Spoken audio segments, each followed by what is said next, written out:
Hey, Jenny. Hey, Meth, old buddy, old pal. Are you excited to save some cats today? I am excited to save all the cats in the universe, but especially our most favoritist cat of all. She is my most favoritist cat of all. Welcome back, listeners. If you are listening to this, you have possibly been waiting 5 long years to save this cat with us, as we have been waiting since we started in December 2020, I believe is when we started. It is indeed. Our lives were different then, but the one thing that has been consistent is us wanting to save a cat, this cat, and inviting you to join us to save the cat. Is there anything special about this episode beyond the specialness of the episode itself? That's a good question, and I'm going to answer that. So we have a fantastic special guest for this episode. We have the dumpster raccoon himself, Mr. Anthony Olivera. He is a wonderful writer, a wonderful mind, and just a very fancy homosexual. And we're very excited to have him join us on this 2-part episode. That's right. We could not contain our cat-saving excitement for just one episode. So you, our dear listeners, are going to get 2 Save the Cat episodes. 2 tasty, delicious morsels. I think everyone knew that this was destined to be a 2-parter. It was destined. It was destined to be. If you want the most delicious, exquisite, extended cut possible, it would be a great time to join our Patreon, because our patrons are getting the full uncut experience of this episode. It's only available on Patreon. All patrons at all levels are going to get it. You can give the smallest amount possible and you will have access to it. Absolutely, because we want you to be there with us while we save the cat. Because we adore you.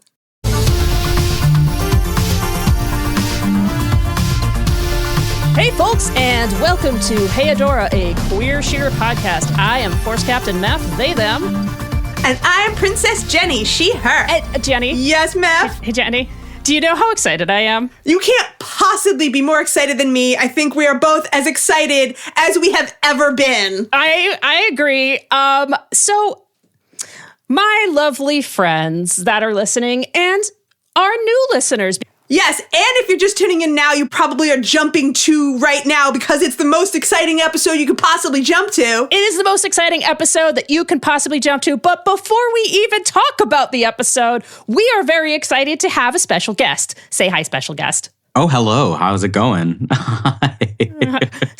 Hi. Who is this? Who is this magical voice in our ears? Hello. Do I say who I am? Do you say who I am? What's protocol? Why don't you say who you am? I am who I am. My name's Anthony Olivera. I'm a PhD, culture critic, dumpster raccoon. I write a bunch of books and comics, and I am the world's biggest She-Ra. Well, I can't say that in this room, but a very big She-Ra and He-Man fan since my You're infancy. at the top tier. How about that? Top tier, yes. Let's go with that. Absolutely. Yes, I am definitely not the world's biggest. I know my place. I am humble, but I am a big, since childhood, He-Man and She-Ra were my everything. So this is a very exciting thing to be part of. Thank you for having me. Absolutely. Jenny and I are also childhood fans that came at this as adults that were like, oh my God, there's a She-Ra. There's a new She-Ra? There's a new She-Ra. Yes. So that we were, both He-Man and She-Ra fans, and I still love Gay Uncle Skeletor. Oh. I love him. Every year we watch the He-Man She-Ra Christmas special. Yes. We do. And Skeletor with his tiny little dog being like, I hate love. And He's not nice. Female He-Man? This is the worst day of my life. And it's like, we know, sweetie. It's fine. I just hosted a screening of the He-Man movie for my film series, and I had a Skeletor costume built. Yeah, my Skeletor costume was quite elaborate, actually. Oh my gosh. Do you mean the live action one? Yeah, and a friend of mine. With Courtney Cox? With Courtney Cox, yeah, her breakaway. Oh my goodness. Breakout hit, yeah. Never topped that high again. With Jessica Pickles, who plays her mom on Friends too, right? So as the sorceress. Oh, really? Yeah. Oh. And she was fantastic. Yeah. She plays. So the Friends is a reunion for them because she's the sorceress in the He-Man My movie. goodness, what a juicy little fun fact nugget is that? I love that. I will absolutely talk about that movie till the cows come home because I watched that movie as a kid over and over and over again. Me too. So, It scared the shit out of me. It was so scary. Skeletor was so scary. Kids movies in the 80s were so much darker than kids movies now. It was supposed to be darker. We have images. It was a gritty time. We have images of this original script with the studio notes in it. And there's a scene where Skeletor is supposed to like pull a head off a pike and do like a speech to it. And the note from the studio is like, no heads, no pikes, no. I'm just imagining like, and that would be a scenery chewer, right? Because it was Frank Langella that played Skeletor. Yeah. It's like, and he is. It's like when Raul Julia played M. Exactly. Bison, right? Yeah. Like to this day, Langella talks about it as one of the greatest roles of his career, and he's not wrong. Like, no, he was fantastic in it, and he had a blast. Oh yeah, and he's like improving a bunch of like Richard III lines into it and stuff. Yeah, it's so good. Agreed.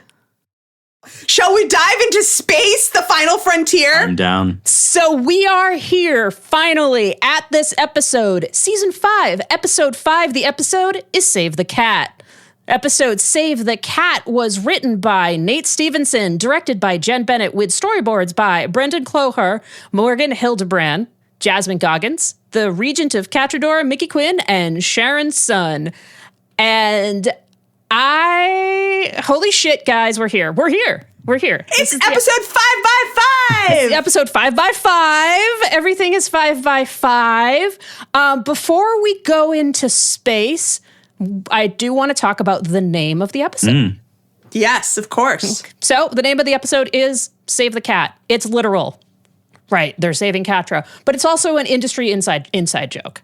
So it's the name of a best-selling how-to screenwriting book. The original book is called Save the Cat, the last book on screenwriting you'll ever need.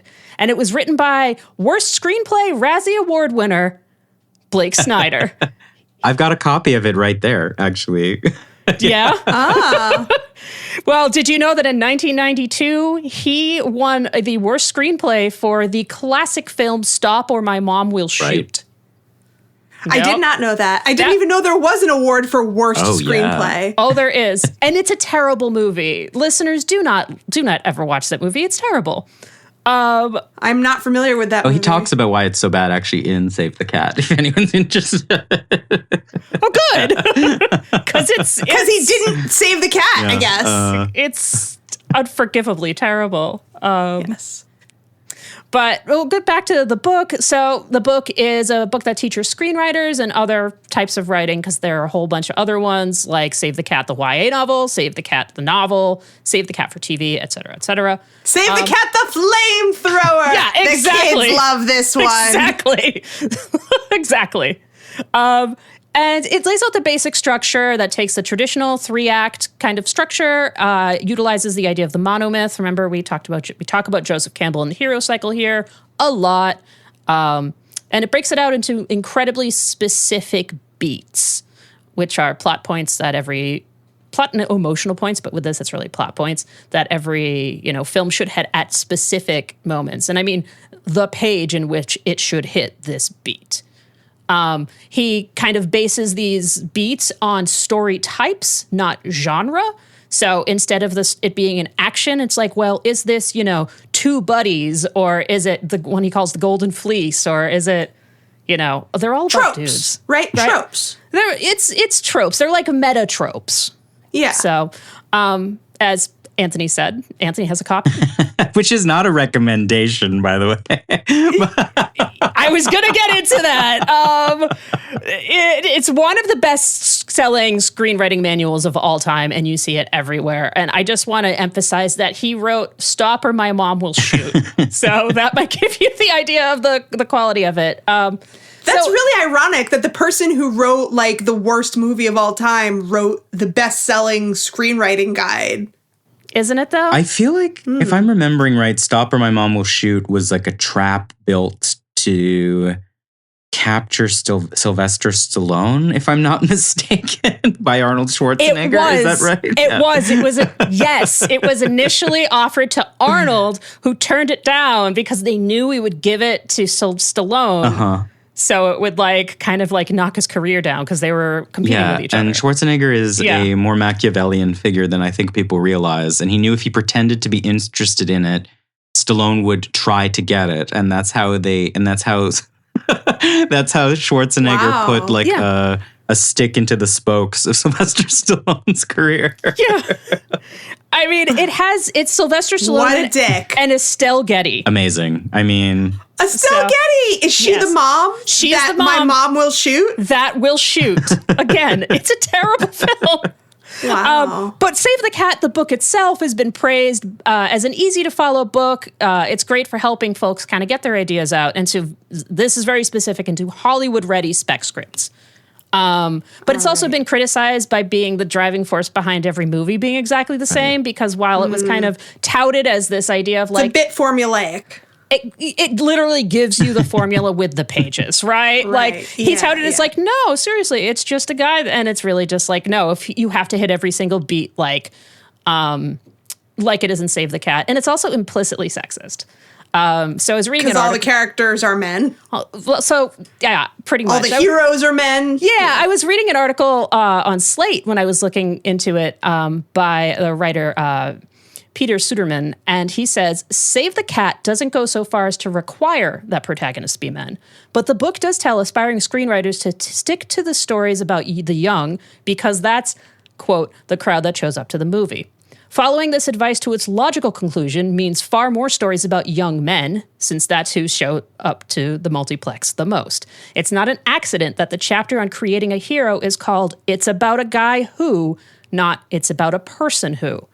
And with that young male protagonist, women are literally relegated to the B-plot, the love interest or the helper who assists the male protagonist in overcoming his personal problems.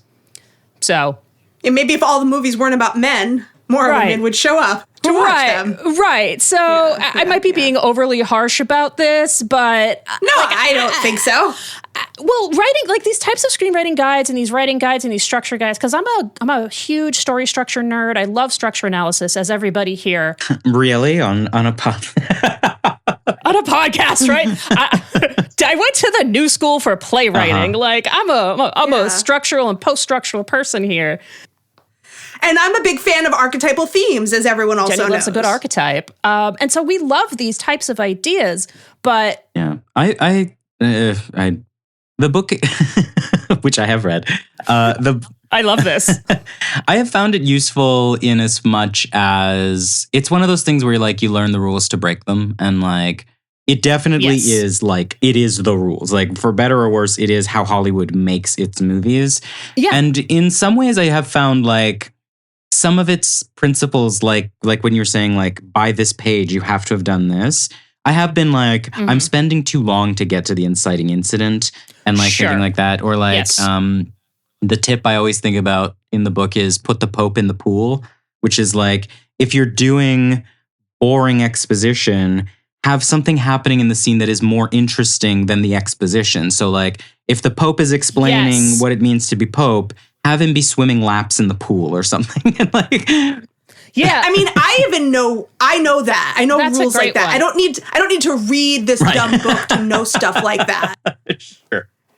I've been watching Hacks, and there's a good Save the Cat joke where this 17-year-old is asking the young writer, should I read Save the Cat? And she's like, I don't know. I have it. I haven't read it. So, yeah. I just read stuff about it, and I went to the website because they have it's a whole empire now. Mm-hmm. And I was looking around on the website, and I saw this guy, and I was like, this seems just kind of douchey. It's just not my thing. The book I remember before Save the Cat was Story. That was kind of the more puffier version of Save the Cat, I guess. Same deal, right? Yeah, you learn the rules and then you forget about them. Right. And the rules are super useful to know what they are. But the whole point of like how Save the Cat is used is you learn the rules and then you follow the fuck out of them because it's going to make, you're going to be able to sell your script. And what's actually interesting about this episode is the way it is sort of breaking a lot of the rules of like how these things are supposed to go. Yeah, I was going to say, like, sort of taking a big picture view based on everything you guys are telling me about this book and how codified it's become in Hollywood consciousness, is that this ep seems to be kind of thumbing its nose at a lot of that and being like, fuck you, we are not beholden to this. Now we can enter space, the final frontier. So now we enter space, the final frontier. Adora is just sitting there, butchly, in that captain's chair, just like the most serious she has ever looked. Most deeply serious she has ever looked. A quick thing. Anthony, I'm not sure if you know this, but during episodes, Jenny and I identify the gayest moment. Oh. Where we say, this is the gayest moment. Now, I'm actually opting out of that for this episode because the entire episode is gayer than any other episode that we've been in. So every single time I'm going to hear a gayest moment, instead of just explaining why, I'm just going to have this bell ring. Yeah. And I mean, in the very beginning, we tried to, we would just point out a bunch of gayest moments. At the end, we would try to decide which one was the most gayest. And then we stopped doing that pretty quickly because it was impossible and hierarchy isn't queer anyway. Who needs a hierarchy? So we would just point out a bunch of gayest moments and be happy about it. But I don't even know if we can do that at all in this episode because every moment is a gayest moment. So when I find something that really particularly rings my gay bell, I'm going to ring this gay bell. I'm all for it. Adora sitting there being a boss, being a captain of the ship, man-spreading, just... Yes. Alone on the bridge, being so in charge. As their ship comes in on like an auto-docking procedure with Horde Prime's mothership. Yeah, and, as we've talked about before, the show is deeply influenced by Star Wars and Lord of the Rings. Those are kind of what Nate names as, like, his two biggest influences. I know fuck all about Star Wars. I'm gonna, just be... Yeah, I mean, visually, this looks... I mean, I only know... I saw the original trilogy when I was little. But yes, the visual influences are clear here. So, this episode definitely has a lot of Star Wars visual influences. I'm not going to be being like, and then that happens in the Star Wars where they do that with the Darth Vader. I'm not going to, be able to be as explicit with that as I am with pretty much any other facts that you're going to hear from me. But know that this beginning does evoke that kind of, being pulled onto the Death Star type of... Yeah, for sure. Yeah. For sure. So our intrepid crew is being pulled into Our Lady of Perpetual Death Star right now. We call the Velvet Glove Our Lady of Perpetual Death Star. It also has very Dune kind of energy, like avant la lettre. We haven't had those movies by the time this came out, but it feels like that. I love anything where people sweep majestically down a gangplank. That's always great. Oh, yes. There's the always moving the cape. Yes, exactly. Yeah. Love a good cape. I see it. Yes. So Adora, as far as we can see, is alone on the ship. It docks on the mothership. Bunch of clones board, grab our girl, but they cannot capture her cocky gay hero spirit. They really can't. She is still super defiant and cocky. So they're holding her by each arm, and she says, "You won't find anything. I came alone. I hear Horde Prime's been looking for me. Figured it was time we met." Badass! And then, totally badass, right out of the gate. And one of the clones, the clone who is also feeling himself, says, "Yes, you will be brought before Prime, and there you will receive your judgment." And they march her away. March. And then, after a moment of silence when it seems that the ship now is empty, Mara's ship, that is, Bo, Glimmer, and Entrapta tumble out of the back in their EV suits where they have been hiding. Which is So so good. goofy. It's like, whoa! Like, We have this, wow, yes. fantastic, competent hardness of yes, I will receive my judgment, right? Yes, Oh, yes. bad space patriarchal religion man is pulling Yes. you in. And then we just see whoa, hey guys, whoops. We're just falling out. And Trapta lets them know that the suits all stood up to the ship's velocity and no one died, quote, with 0 loss of life. Amazing. Right, because that was just a test, what they were doing. Yeah. They were testing them. I'm sure you've talked about it, but I'm obsessed with the peekaboo window for Bo's abs on his spacesuit. Yes. Yes, they all have their own specially detailed spacesuits. Yeah, I love that Bo has to have his abs right. shown. It's it's an intrinsic part of his gender, right? Princess Prom, he doesn't feel right until he takes his cummerbund off. He's just but my abs. and Trapta has the boob window. Yeah. Yeah, and Adora and Entrapta also have hair holes in their helmets. Right. Because that's fine. I'm sure it's a great idea to that's expose your hair to the vacuum of space. Sure. It's all fine. It's all, oh man. So Glimmer gets over it pretty quickly that there was a possibility of death. And Bo reports to Adora over their tiny in-ear comms. Switch back and forth. We got that. And then we go back to Adora's POV in the hallway. And now she's listening on her little in-ear comm piece to Bo. It's so exciting. And she whispers, "Good, be quick, and don't get caught." And that's the end of the scene. So we've established that our whole team is on the ground and they've got a plan, and we go to credits. I love that Bo uses one of my favorite lines in sci-fi. Whenever somebody's hacking or goes in, they have to let people know that I'm in. It's we're in. Yeah. It's okay, bro. That's cool. Communications established. Good communication. They're very good at the heist energy of this one. It really has the classic breaking into a prison kind of the Ocean's 11 kind of thing happening. Yeah. I was thinking the Ocean's 11 kind of thing where it's I'm surprised that there aren't four screens with everybody showing where they are. It might have been a little too pastiche for this because it is a serious episode, but it would be you can't fun. quite do the Mission Impossible theme. Yeah. I also love that Adora's earpiece looks like one of those 90s ear cuffs, which is just that it was such that thing that lesbian that you knew had in 1998. I was that lesbian in the 90s. I was so into those, and they always hurt my ear, but I wanted to wear them so bad. I had one that looked like a little person crawling up the side of your ear, a little silver person. And I thought it was the coolest fucking thing in the world. So, listeners, Jenny is that lesbian. Yes. I love that. I was that 90s lesbian. You were that 90s lesbian, and I love it. Yes. Shall we move on? Let's move on. So we're on the mothership. We're on the mothership here, and we were talking earlier about poor uses of exposition versus good uses of exposition, and I really love how the exposition is used here. Right, because they're all on the move. They're all on the move, and it's just very much okay, here are the plans. And I love it, okay, here are the plans, because it's an exposition point, right? It could be boring, but the way that they did it, they infuse that sort of energy that, Anthony, you were talking about, the heist energy. Sometimes it can just be people talking to each other as long as, the energy is right there.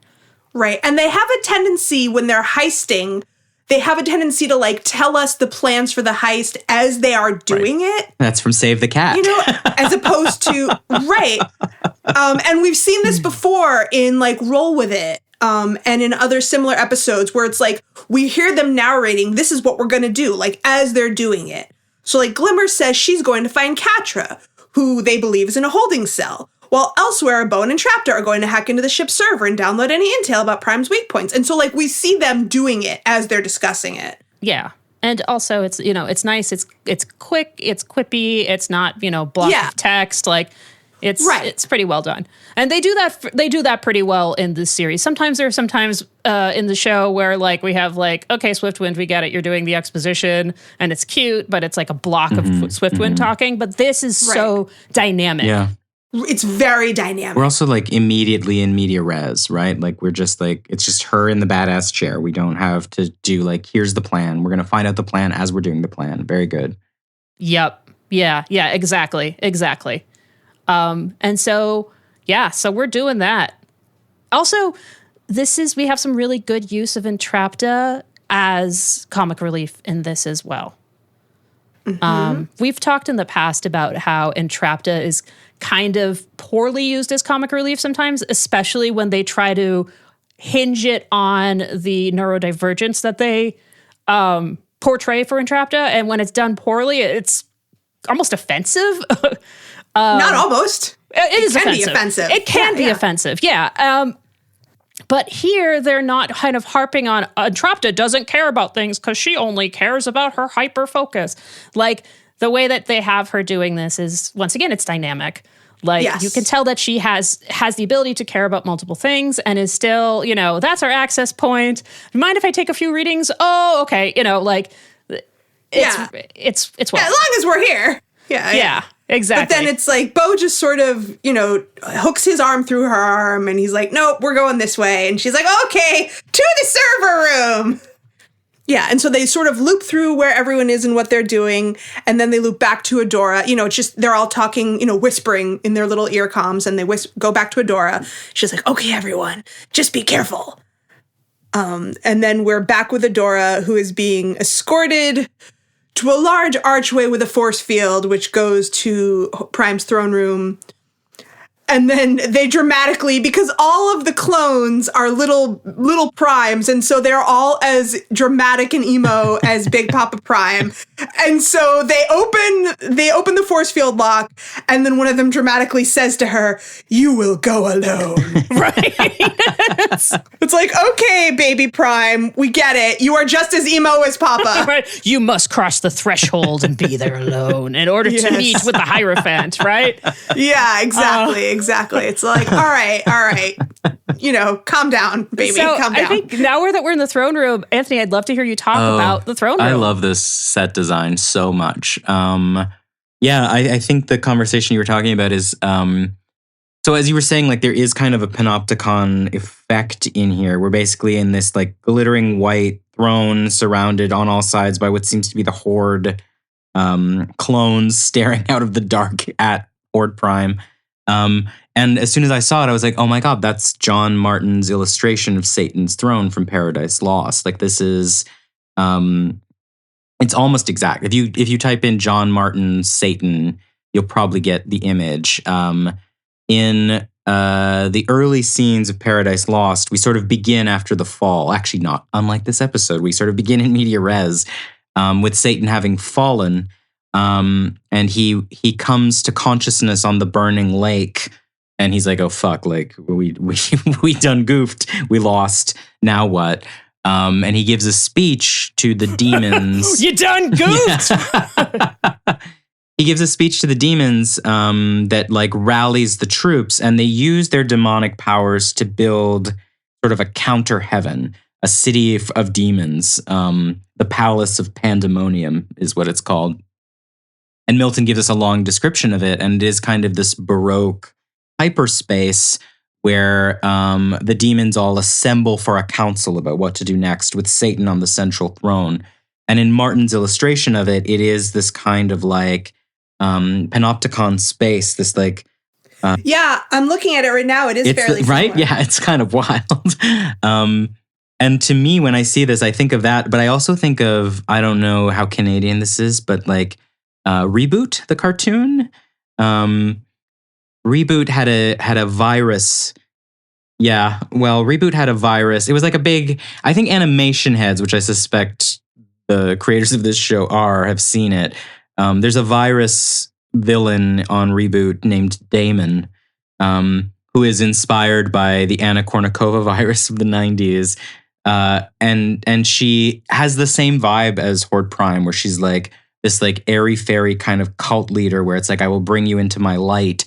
And her aesthetic and colors, including the sort of glass piece that's behind Horde Prime, are part of Damon's design.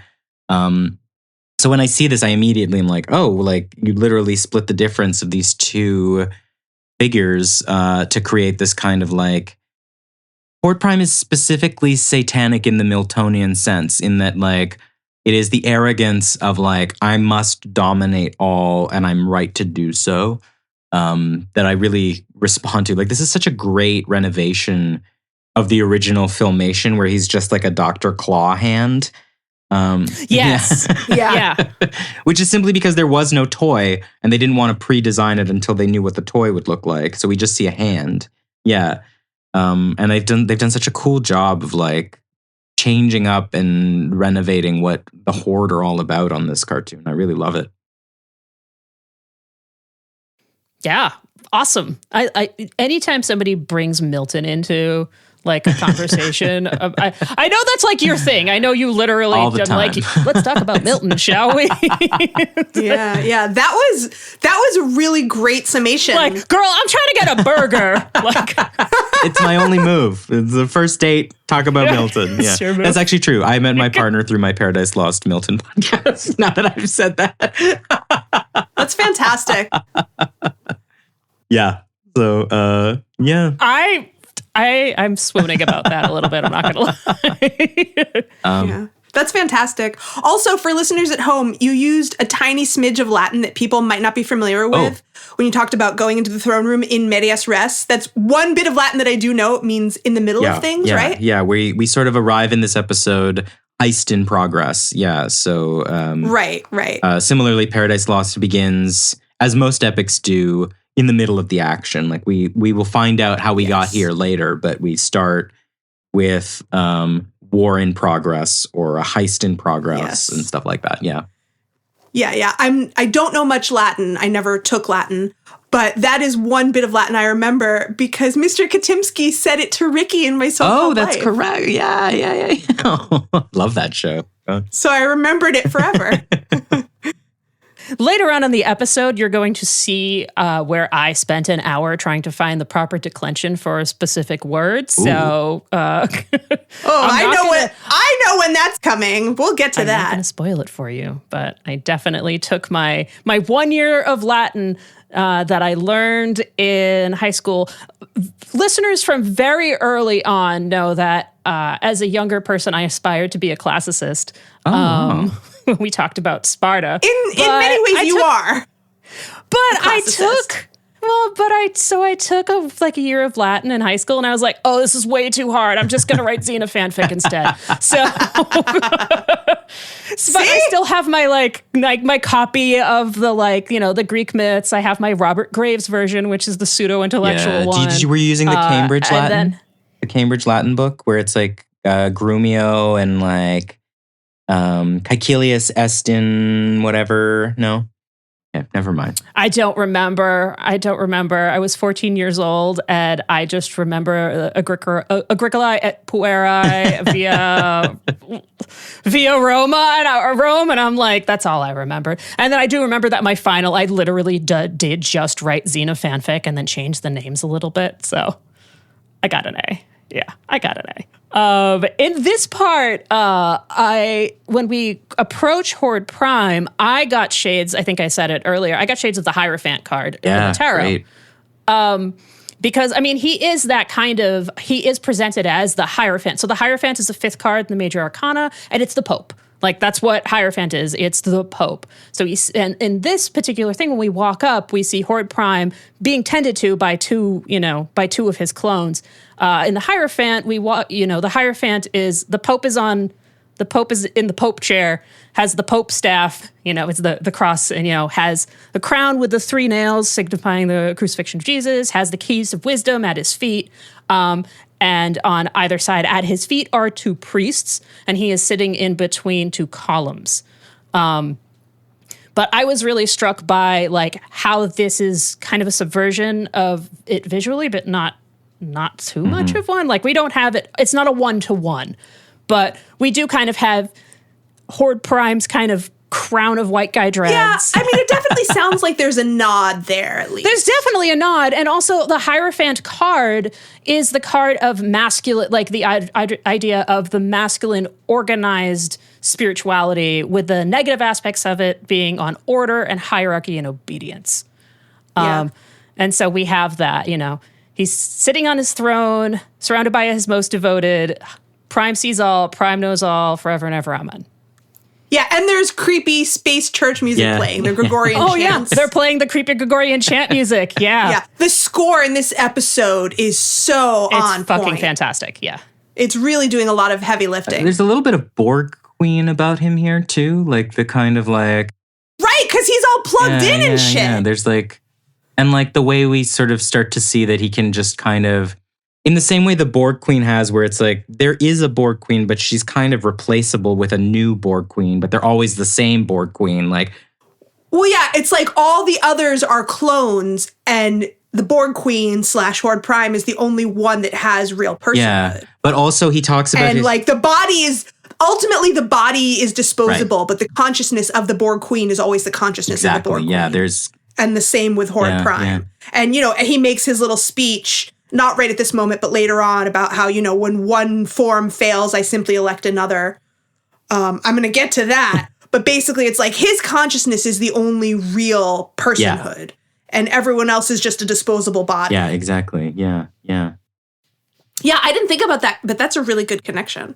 Also kind of looks like the Borg Queen, too. And the green, too. Like the green. Yes. Yeah, the green fluid.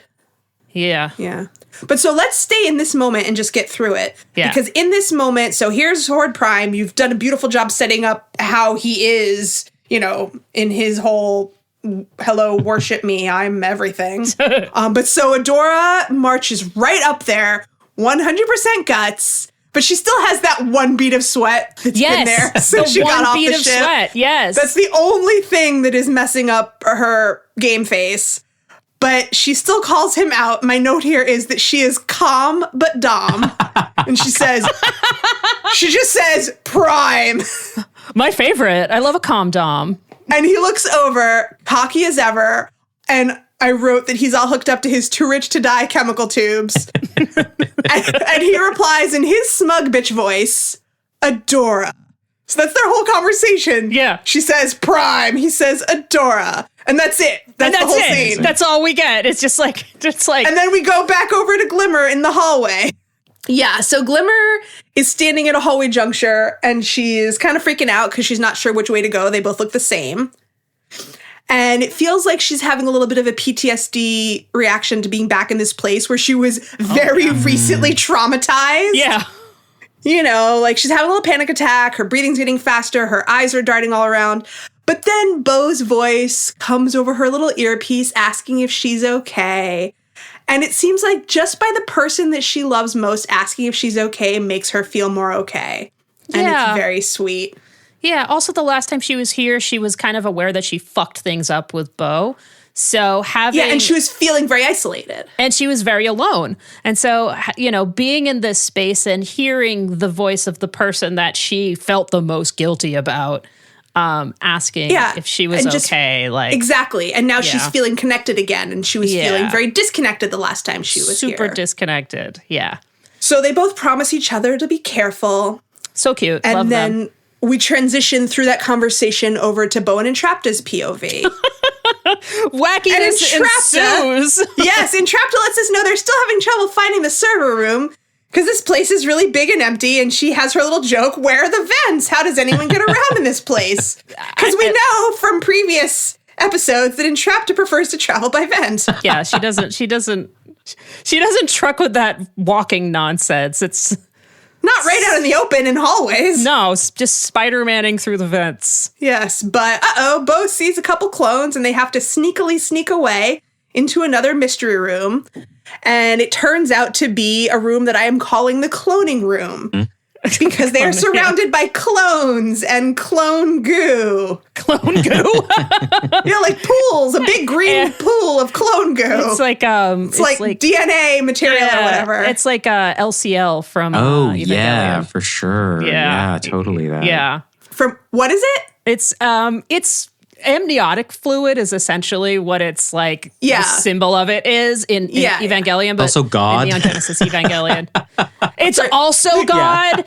It's Neon Genesis. So what's this show or the reference there? It's Neon Genesis Evangelion. It's it's an anime from the 90s that is about God and giant robots and Childhood trauma. Shinji, childhood trauma and motherhood and the complete negation of personhood. And being a little gay.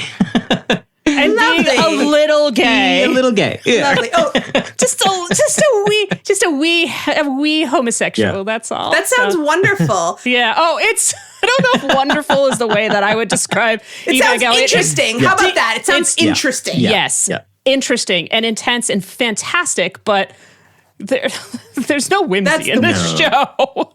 Yeah, no, I would not have used the word whimsy based on everything you just said. Okay, so we're in this cloning room now. Bo is super freaked out, as most of us would be, because it's horrifying. But Entrapta is not freaked out because, you know, it's a huge well of science, and she is overwhelmed with science girl joy. Also, and she's in like the land of like all of her boyfriends. Right. That's true. That's Sort true. of the I didn't even think ultimate about it that way. patriarchy. They've cut, like, it's man producing man endlessly. Yeah. Right? Just Right? man So- ad nauseum. Entrapta's making her like little happy verbal stim sound because she's like so overwhelmed by like all of this data that is now right in front of her. Her little like, I love that. she's so happy. And Bo, speaking of Seahawk, Bo falls back on the only fib that he knows, Yeah. that they're hello. Would you believe that we are the inspectors? Yeah, he totally fails this charisma check. He just like rolls a 1 on this one with no multipliers. You know, he was not prepared for this contingency. Would you believe is such a perfectly funny way to start that line. Would you believe? That's a great way to lie to someone. Would you believe? Would you? No, you Would wouldn't. you? How about this? Okay. So the clones do a little boop to seal the force field, and then bam, it's on. It's on like Donkey Kong. There's That's what I wrote. of course. Why We're would it be both on old. like anything else? I don't know.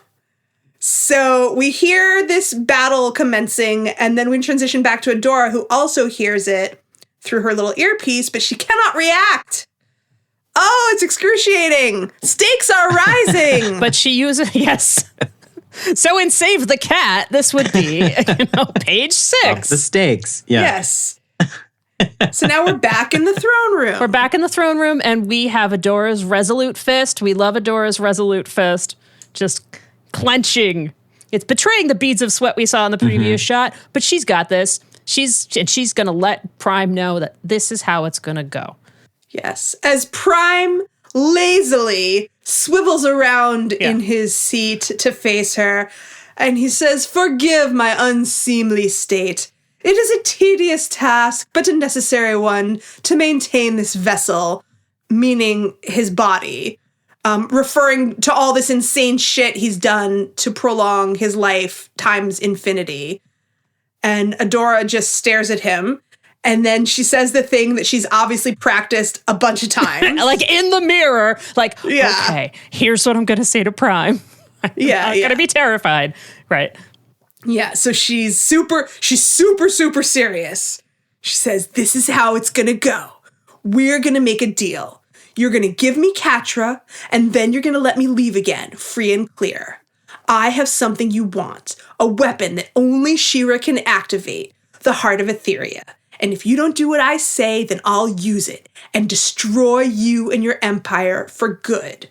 And then just as she's finishing her little speech that she is so proud of, we see one of the clones pull out one of Prime's green goo fluid tubies, like right in close up in front of the camera. We see this. And Adora in the background of the shot is obviously slightly put off from her proud little speech by this horrifying thing. You mean this limp, dripping tube? Yeah, so most of her assertiveness is drained away with this green goo in this moment. Yeah. But she kind of stands her ground. Like, you've put me on the Save the Cat track, and it's very funny that this specific technique is in Save the Cat, which is like the most powerful person in the room is the person who is like the gangster getting a haircut or getting a shave, right? Like, he asserts his dominance precisely by being incredibly vulnerable in the moment. It's very good. Yeah. I mean, well put. it's a good move. And yeah, just the shot, like the close up of somebody holding a recently limp tube that is dripping green ejaculate.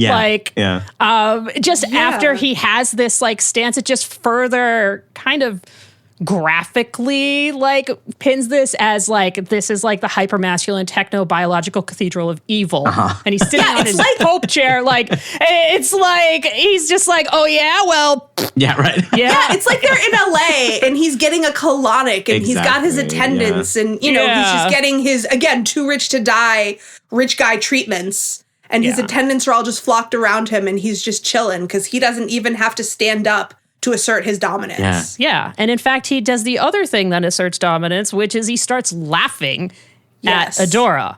And that is like one of the, like, that's a tried and true thing to do. Like somebody comes at you all tough and you just start laughing at them. I mean, it really could go either way, but in this case. Yeah. And he's laughing in this very relaxed way. Yeah, he's just like... You know, it's not like a forced kind of laugh. He's just like, oh, girl, please. Yeah, exactly. Like, you're not going to use this weapon, or you already would have, right? You'll never risk the safety of your Catra. Mm-hmm. That's right. Gay! Fucking gay. And then they have a back and forth. And she's like, you don't know me. You don't know what I'm capable of. Right. And he's like, oh, I do, girl. Like, and then he does this like villain speech of like, I am older than you could ever imagine. And he does his whole, this is what Horde Prime's all about. He's very queeny. I get my life force. He's a total queen. So actually, this is another moment I went back and forth on this and I decided I would just pop in a tiny little fact and not go deep on it. Because here, where Prime says, I am old, far older than you could imagine. My brothers lend me their life force, and when one vessel fails me, I simply elect another. Thus, Prime has reigned eternal through the centuries. And while he's giving this speech, he strokes one clone's face and put his hand on the back of the other clone's neck. So every time I see this, I can't help having this little thought. I was like, oh, this is where the cult of Horde Prime overlaps with Nambla. Yeah. Well, there is kind of like, I mean, You've never had that thought? No. But I get it, well, lucky you. Yeah. It reminds me, there's a concept, we've been using the word patriarchy, but there's actually a concept called fratriarchy, which is the idea of like, basically patriarchy that doesn't quite hierarchize, where like in, for example, a frat house, there's kind of just a way that the patriarchy is an absent presence that sort of governs these smaller units. That kind of feels like adjacent to what's like happening. Patriarchy's this. It's like the superstructure. Yeah, of it. and like the superstructure is patriarchy. Exactly. Like there's a kind of way.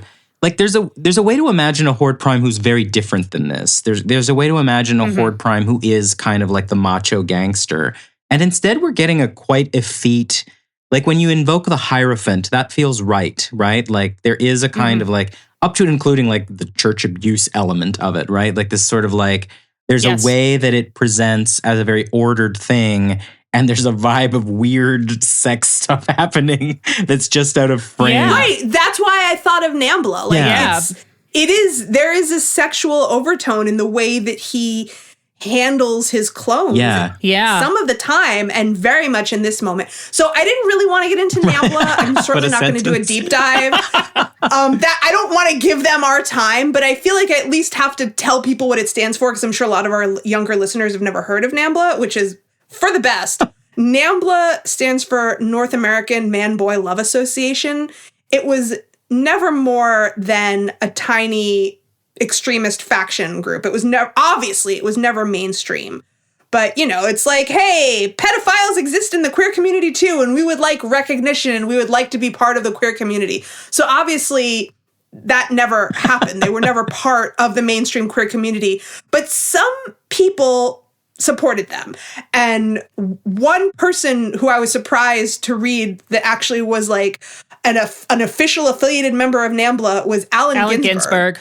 Yeah. And he claimed to have joined the organization in defense of free speech. Like, I don't know if that's really true, dude. Yeah. And so a quote from Allen Ginsberg, he said, attacks on NAMBLA stink of politics, witch hunting for profit, humorlessness, vanity, anger, and ignorance. I'm a member of NAMBLA because I love boys too. Everybody does who has a little humanity. He appeared in Chicken Hawk, Men Who Love Boys, produced and directed by Addie Seidman, a documentary in which members of NAMBLA gave interviews and presented defenses of the organization. So that's not fun, but it's important to know stuff from history that's not fun sometimes. The adjunct horde don't read as like infantilized to me. Like, yeah, I mean, they are adult men, but they're so, in that moment, like the way they're so clean shaven and innocent. Right. It felt to me very, you know what it reminded me of? It felt to me of like Pope Benedict had his like attendant, this like handsome attendant who was always around handing him his shoes, and we all knew what the deal was. But it kind of gives. But actually, this is another way that Horde Prime is very Milton Satan, because we're told very specifically that the demons and angels can both sexes perform or neither, is the quote, which means they have like this capacity for like gender fluidity, but they never really use it in the text. All of the demons are male, all of the angels are male, and the eruption of the female characters into the text is always like this moment of like, what the fuck is this? Like, they don't understand Eve, they don't understand Sin, who is this other weird character in the text. But like Satan... Sin is a character? Sin is Satan's daughter in the text, actually. She springs out of his head like Athena from Zeus. Like Athena. Yeah, exactly. Yeah. The text sort of specifically thinks about it that way. But like Satan has a boyfriend in Paradise Lost. Beelzebub is his partner. And like it talks about their weird like all-boy angel gangbangs that happen. Wow. Wait, sexy. what? Because all right, I got to listen to your podcast. The angels are like entirely mutually interpenetrative. And one of the things that happens after they fall is they start to lose their capacity for sex. They can't merge with each other anymore. It's the idea that Tolkien picks up for Sauron. Sauron is at first this sort of air spirit who can present fairly. And then as his narrative continues, he becomes more and more trapped in matter and more ugly. He can no longer take fair form and all these things until he becomes completely just like an angry eye and a nerve in the sky, basically. It's very Gnostic. Yes, absolutely. Yeah. That is very What Gnostic. is Gnostic? What does that mean? You want to take this one? Gnosis is sure. Oh, is that Thanks. Gnostic with is that with the Yes, silent G? yeah. Yeah. It's the idea that that is kind of, Milton would never say this, but like the idea that the ruler of our universe is actually evil, and only thinks they're the ultimate god. There's one beyond him. And we need to escape the world we're trapped in. So like a Gnostic story, small g is dark. kind of like film noirs are very often Gnostic. Like Dark City is a movie where like these weird That's a bald fantastic film. dudes are like manipulating reality, and we need to find a way to escape. The Matrix is a Gnostic text. Like The Matrix. Yeah, I was going to say. And She-Ra is kind of that too. Like any story that's about rebellion against the powers that be has like a Gnostic quality to it. She sort of is rebelling against it. Yeah. And in like Big G, there's the idea that, you're trying to achieve light and you understand that the flesh, what ties you to the earth, is corrupt. Right. And so you're trying to achieve pure spirit. And in achieving pure spirit, you will achieve the divine, which is neither male nor female. Right.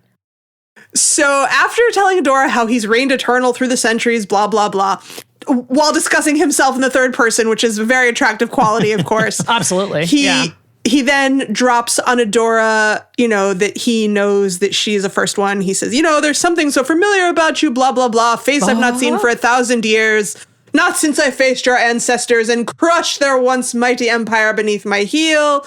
You call them the first ones, and you are one of them, are you not, Adora?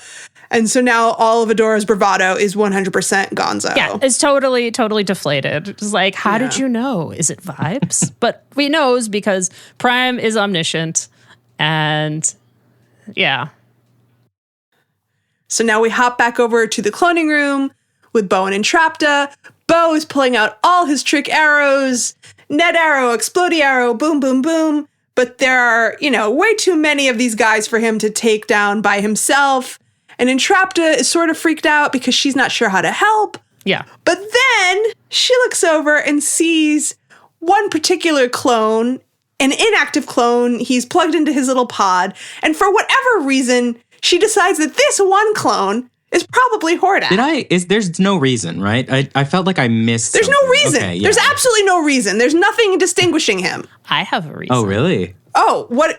Yeah. So she looks over and she's like, ostensibly we understand this as her finally like kind of looking at one of the clone pods, like really noticing that there is the body that's in the clone pods. And she sees this clone that's kind of shut down, but it's also like it's in repose. And she immediately thinks it's Hordak because she's familiar with the calm and the resting and relaxation of Hordak. So like, you think of Hordak as being calm and relaxed? Entrapta has seen that. Entrapta has seen the softer side of Sears here. So this is Entrapta seeing, the blank slate, but the blank slate is, its eyes are closed. Not animated by malice. Sort of. It's not animated by malice, and Entrapta sees that, this innocent side, an unused clone. And it's a blank slate. It's the kind of the pinnacle of innocence, right? There's nothing there. Yeah. That is true. Yeah. And so like, my headcanon here is that Entrapta, who is looking for Hordak through this episode, because she does genuinely love this person, this total jag that like neither one of us really likes, like completely uninterested in the Hordak story, but she can identify this because she knows the innocence of the person she loves. I like that. I guess that's possible. Yeah, you can't knock it down. I kind of feel like Hordak is my favorite version of like the fash haircut. Like it sort of is the death knell for that look that men had in that the Richard Spencer. Exactly. Yeah. He's got the Richard Spencer. Yeah. I was like, oh, that's perfect. Yeah, exactly. Like in like when we have like Hordak, it's kind of like emo, and then when it's like as like the clones, it's more of like the fash version. Yeah. It's design. like more coiffed. Yeah. So Entrapta, hopeful that this is her Hordak, she shows him the crystal, the first one's data crystal that she's been saving and toting around, hoping to jog his memory, but it's a big nope. It's a big nope.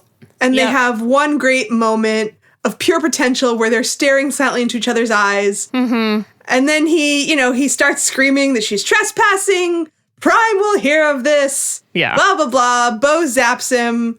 And they have a comical electrocution moment. He falls out of his pod directly on top of Bo. And then he officially becomes our bestest buddy, Wrong Hordak. It's true. He gets disconnected from the hive mind. He's like shocked, like instantaneously deprogrammed. Like from the cult. He wakes up and he becomes an ex-Borg. Yeah. Basically. He becomes an ex-Borg and exhibits classic symptoms of somebody who has left a cult. Yeah. Yeah, it's like very sharp and immediate. Yeah. I researched this because that's what I do. And some symptoms include spontaneous crying, fear that not obeying the cult's wishes will result in God's wrath or loss of salvation, alienation from friends and family. Family, right? Sense of isolation, loneliness due to being surrounded by people who have no basis for understanding cult life. And other things. But those were like kind of the big ones. Yeah. And for him, it's even beyond. Obviously that's the comparison that they're making. Right. Yeah. But for him, it's even beyond that because like he never had any existence before like entering the cult. It's not like he grew up with a normal family and then decided to join Horde Prime's cult. Yeah, it's like he grew up on He was Sea grown Org. in a test tube here. And this is the only existence he's ever had. Yeah. So they have this great comical moment. Entrapta says, we broke him. And, Wrong Hordak starts immediately crying. Horde Prime, how will he see my thoughts? How will he know that I am faithful? Right? Like, he's like, oh, I'm damned, right? He believes that he is damned. He is unclean. Yeah. And Bo is still hoping that he can just shove him back in, plug him back into the alcove. Like nothing happened. It's all right. Oh, we'll tell him. Okay, buddy? Yeah. I love this. And of course, now Rong Hordak is like, oh, you know Horde Prime? You're my buddies now, too. I really like the line Entrapta has where she says, we broke him, we're responsible for him. Like, it reminds me of the fox from The Little Prince. Like, you are responsible for what you have tamed. Like, the duty of care we owe each other when we like, if you wrench someone from something, you owe them something. I really liked that. I feel like actually kind of a major theme of the show, right? Like, there's a lot of redeemed characters in the text. And there's a weird way Rong Hordak is like one of the mirrors for like Catra, like this person who's like struggling to be deprogrammed by their upbringing in a weird way. Yeah. Like they changed the basis of his existence. Yeah. And they made it impossible for him to go back to his life. Yeah, and therefore you owe him something. Yeah, exactly. Yeah, I have a tiny bit of that, like the two parallels somewhere in my notes where it's like he grew up on Sea Org and Catra just joined to meet Tom Cruise. Yeah. It's like Scientology. Oh. It's just kind of like the levels, you know. It doesn't go any further than like a little glib joke about Scientology. But, well, there's also like a Mormon kind of tabernacle choir kind of energy about the horde here. Yeah, you know? yeah, it's true, especially with all the chanting. Yeah, exactly. Yeah. So, Entrapped is super excited about having their own clone. Bo is not into it, but he can open doors. It's true. I love that this entire scene is just like based in luck and chaos, which is a great contrast to like the extreme order on the rest of the ship. Like when the best friend squad plus Entrapped shows up, chaos ensues, and it is just brings the wonderful actual light and magic and energy onto the ship. So absolutely, love me some chaos. Absolutely. So I love the end of the scene too. Is like Bo finally gives in. He's like, "All right, Rong Hordak, lead the way." And then so Bo is the one who officially dubs him Rong Hordak. Great name. No notes. So then Rong Hordak dramatically groans and falls into Bo's arms, pointing the way because he, like all of his brothers and his papa, is a fucking emo drama queen. I know.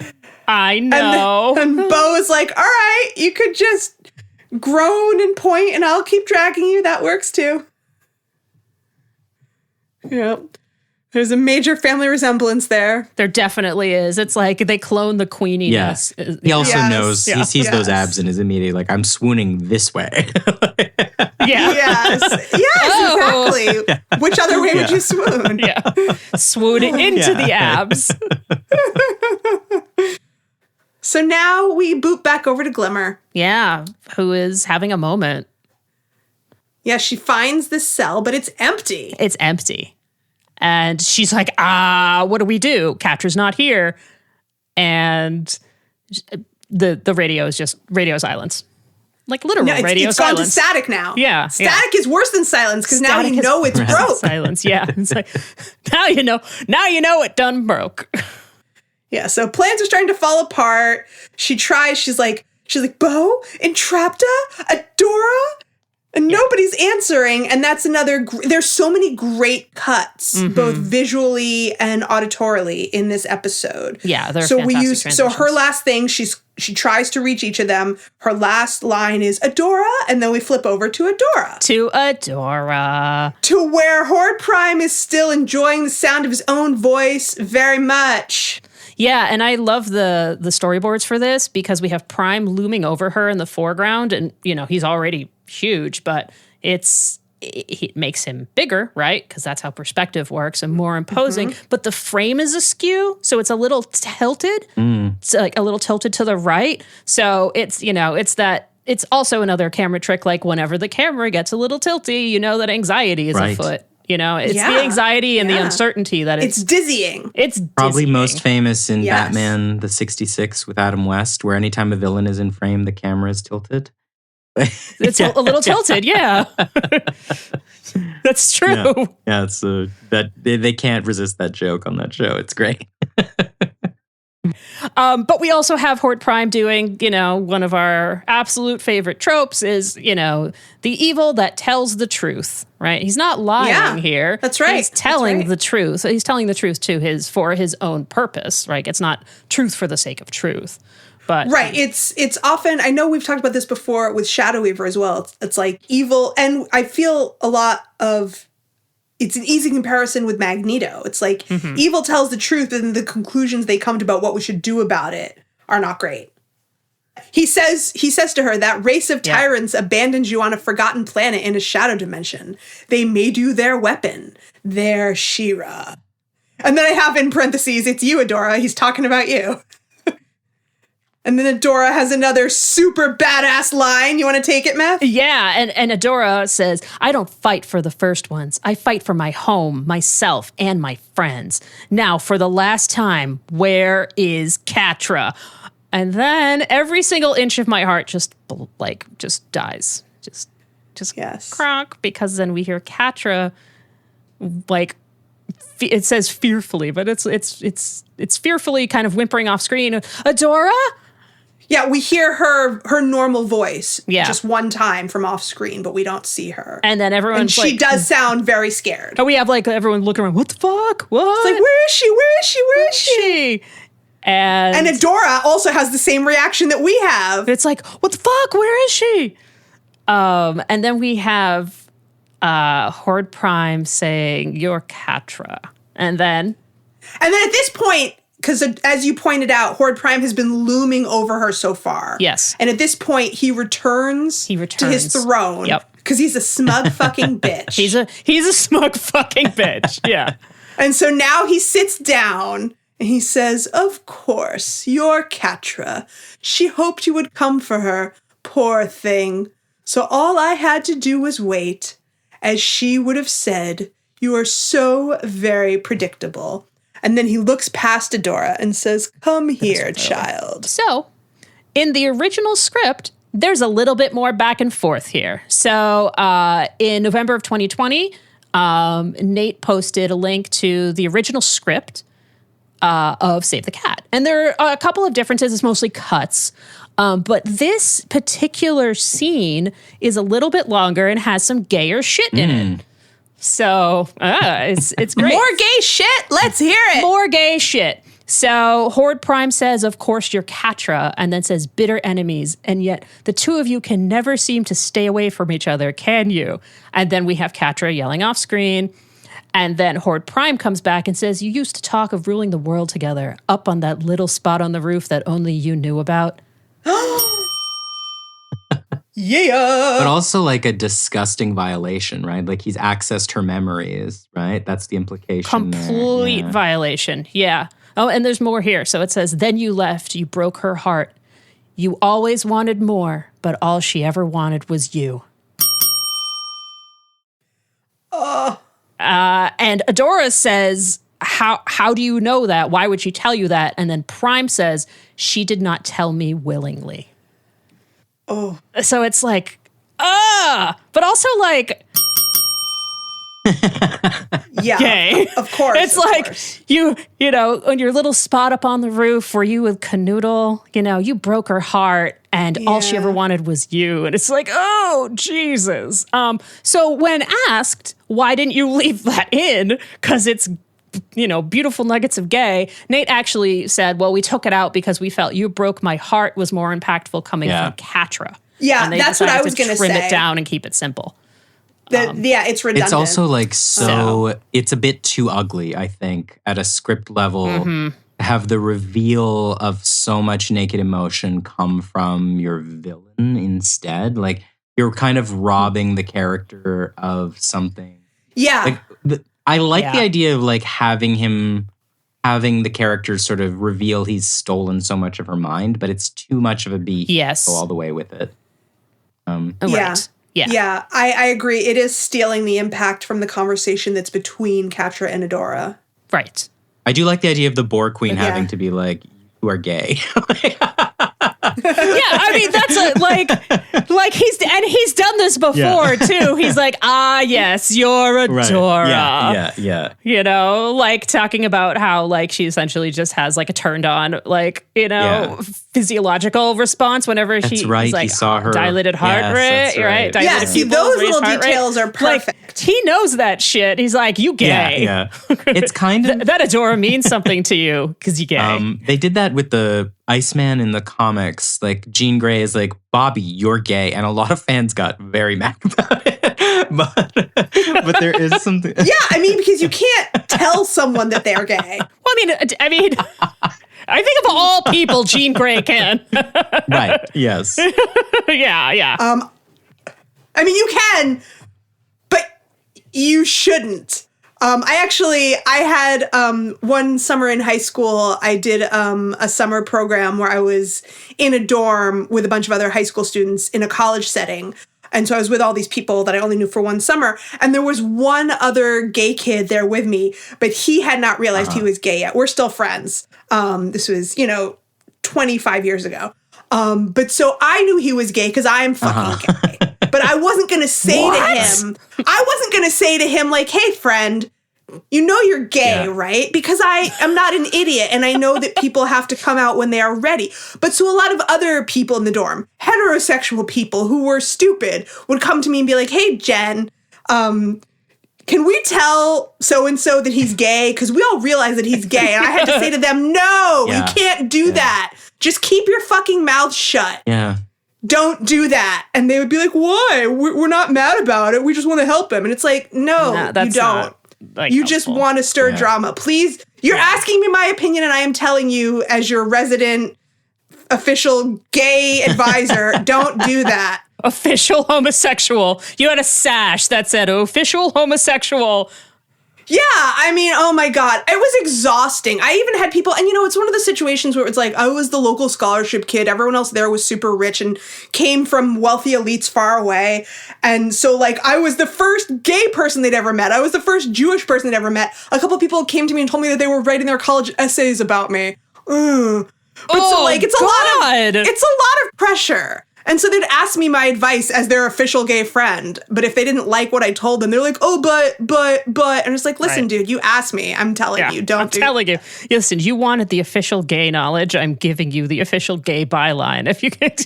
I'm thinking about your invocation of the Hierophant here. And there is a weird way that Horde Prime is presiding over a wedding in this scene, right? Like, there is a weird way that this character is in charge of, like, there's a few cards in the tarot that look like this, right? The Hierophant, yes, but also the devil has it too, and the High Priestess is in between the two columns of Solomon's Temple, and the Lover's card, and like there is this sort of, there's something about the optics of Horde Prime sort of making this couple be like, you have to tell each other what your situation is. That's really quite compelling here. And again, like his queerness sort of informs and inflects it in such an interesting way. And we do have this reveal, right? Where like Adora is standing there I could see what you're saying, right? Like he's the way that like even just like physically they're lined up. He's standing there as a religious authority. Adora is standing there. Catra is then escorted in and literally has her veil, her cult robes. In white. White, like lifted up. Yeah. And she's fully transformed too, right? Like, because that's the whole deal with once you are a wife, you are transformed. Yeah. Like, because the weddings are a transformation ritual as well, right? Like, you are going from one point to another. Once the woman lifts the veil, she goes from being, from young girl to bride to woman, right? Like that's the. Yeah. And the score in this moment is also really brutal. There's this like heavy silence as these two clones are marching Catra up to Adora. Like it's silent except for this like heartbeat like score, and it almost accentuates the silence, and you feel like you're in this frozen moment. before the reveal. And it's like, it's hard to describe in this moment right before the reveal of Catra's face. And it's like, you're about to find out something horrible and life-altering in this like slow motion car crash kind of way, and you can't stop it. Yes, the slow motion car crash is an excellent way to describe that. Yeah, I feel like the score really accentuated that. Yeah. And then boom, she takes off the hood. There's something really vampiric too, right? Like there's something of like, he's like a vampire presenting his bride, right? Like one of the stakes of this scene is like, there is something kind of comphet about what's being done to Catra, right? She's sort of been conversion therapied. She has to spend the rest of the scene. Yeah. Yes. Spend the rest of the scene sort of articulating how much she loves this man, right? Like, oh, I love Horde Prime. And like, the stakes become that Adora has to convince her, you love me, actually, right? Like, right. Remember? You have to fight. And there's something kind of Nosferatu about that, like Jonathan fighting for Mina kind of stuff happening. Mm-hmm. Yeah. We've brought up the conversion therapy thing before when we talked about it. I think it was in the episode Horde Prime where we talked about Catra's journey into this and then Catra's baptism, right? Into the pool of goo, right. And having that be, a goo immersion baptism, and having that be an allegory for conversion therapy. Yeah. But there's also an element, I'm not saying that I don't see that. In addition to that, there's also like an invasion of the body snatchers element for me. Yes. Because it's not just that like, oh, you love him, you don't love me. There's, it's like he's taken away her selfhood, her emotions. Now she's just this flat affect, empty shell of herself. Yeah. And it's like she has peace only because she has no emotions. Yeah, and I think that, I mean, visually they show that, right? Like, Jenny, do you want to describe what Catra looks like visually in this moment? I would love to. Yes. So she takes off her hood, and now she is Clone-Tra. That's what I call her for the rest of this scene. Clone-Tra. Yeah, she's Clone Catra. So she's got the green clone eyes, and she's got this vacant smile. That's just very flat affect. And they cut off all her hair. Though actually her haircut is kind of hot, but it was against her will. I had this conversation the other day where I turned to my girlfriend and I was like, because I'm like, all right, I need a new haircut. And I was like, should I just do the Catra short hair? And she was like, yeah, you should.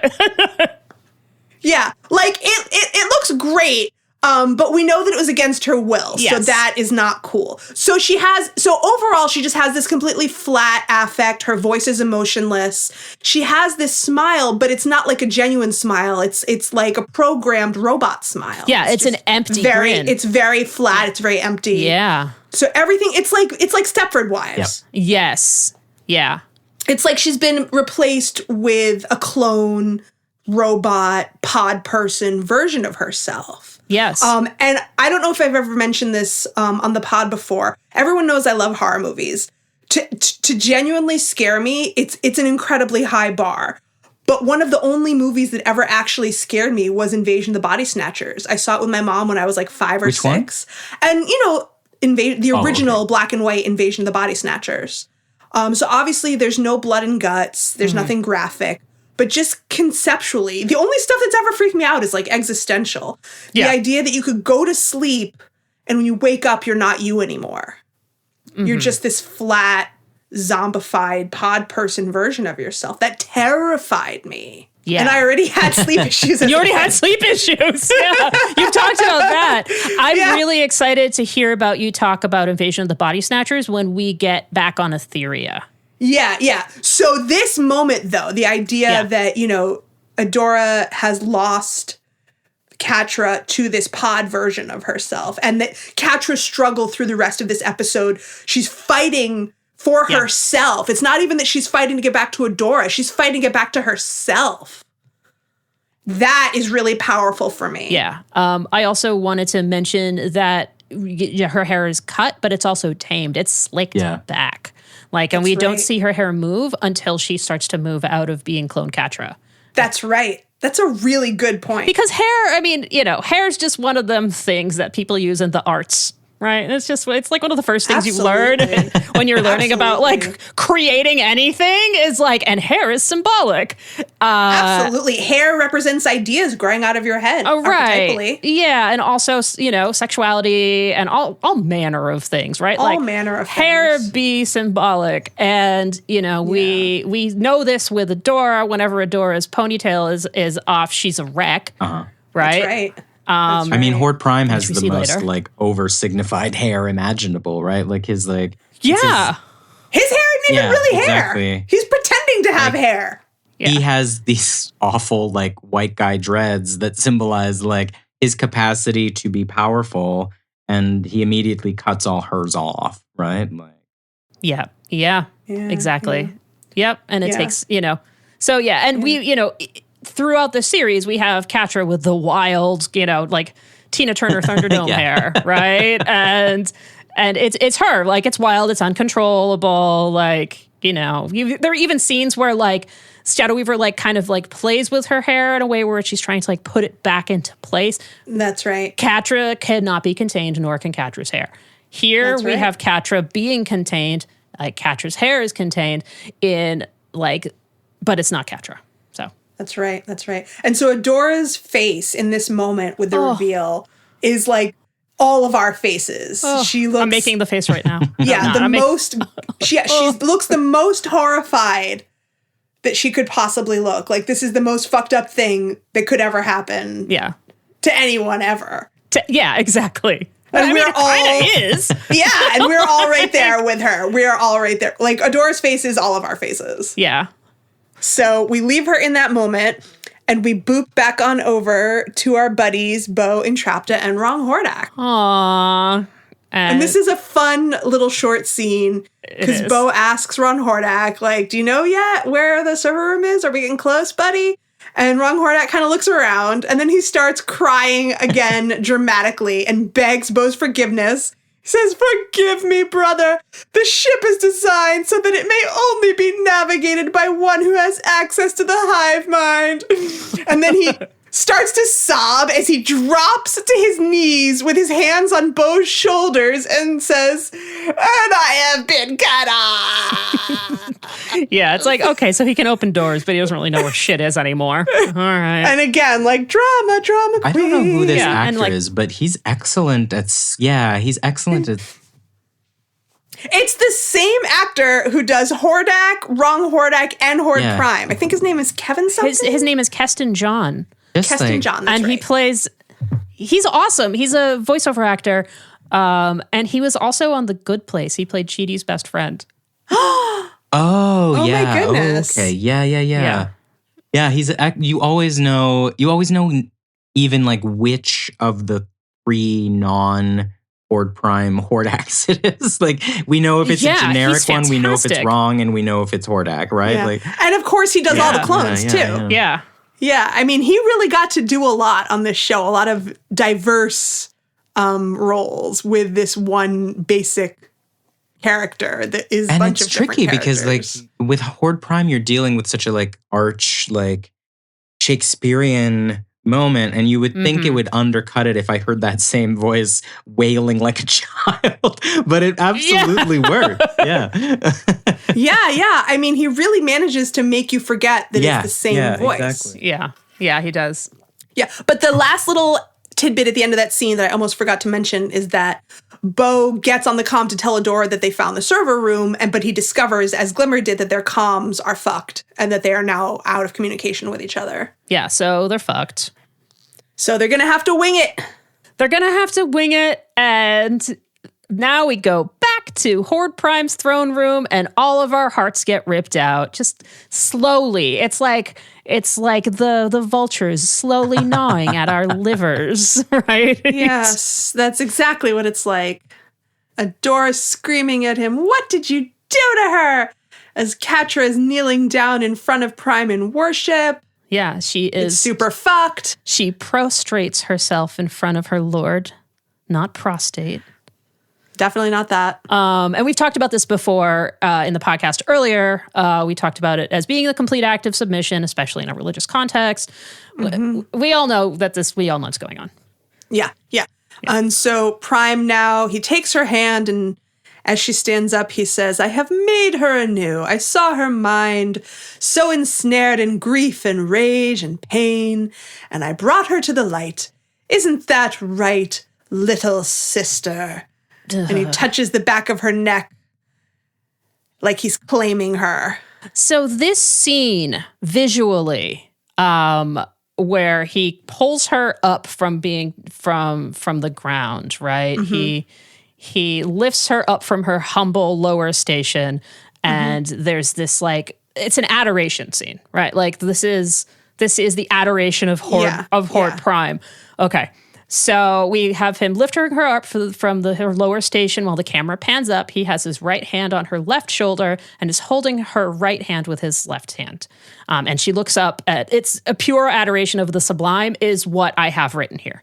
Okay, this is driving me fucking nuts because I know that this is a painting, this whole scene where she's looking up at him, and I cannot for the life of me remember if it's like an actual like painting from art history or a painting I've seen in an art museum or like one of those like corny contemporary Christian paintings where it's like Jesus playing basketball with the kids.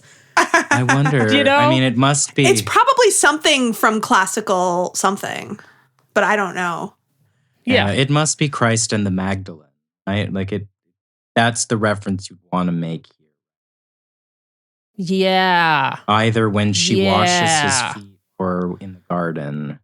But it's probably one of those. I would want to look at it. I wonder if we could figure out what it is. Yeah, because I figured someone here would know because I saw it and I was like, I know that's a thing, but what thing is it? I know someone other meaning things. Anthony, clearly not me. Yeah. Well, You know that I am not your person for Jesus stuff. But you know art history, though. Yeah, but not this stuff. I'm more your modern art history person. Like you'd go to Mary Magdalene if you were making a Catra reference, right? Like you want like this sort of fallen woman. In this context, in this particular context, the fallen woman that, sees the light of the sublime and is then, brought into the fold, right? Yeah. She actually even, speaking of hair, so Mary Magdalene, yes. in art tradition, Mary Magdalene after Christ's death becomes like a hermit, and she goes naked, but she grows her hair to cover her whole body.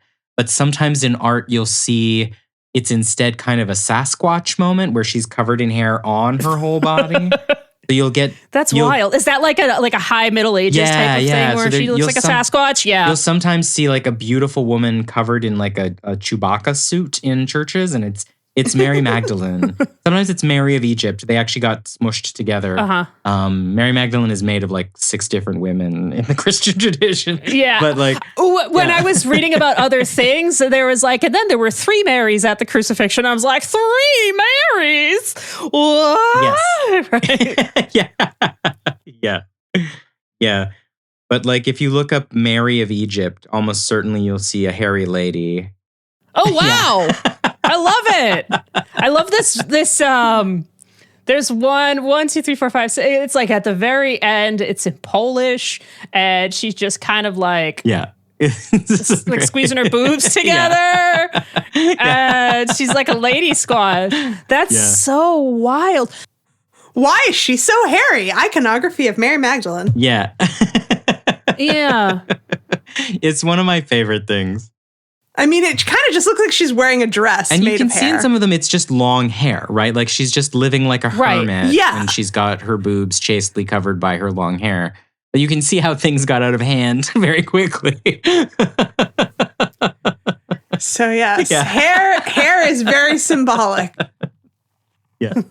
So back to this scene. So right after, HP has been stroking the back of Catra's neck. It's so intimate and so disgusting. It's so creepy. Yeah. Adora begs Catra to fight it, but Clontra says in that same flat affect that her place is with Prime and she doesn't want to leave. Yeah, he gives me peace. Yes, and Prime says to Catra, tell her what I've done for you. Yeah.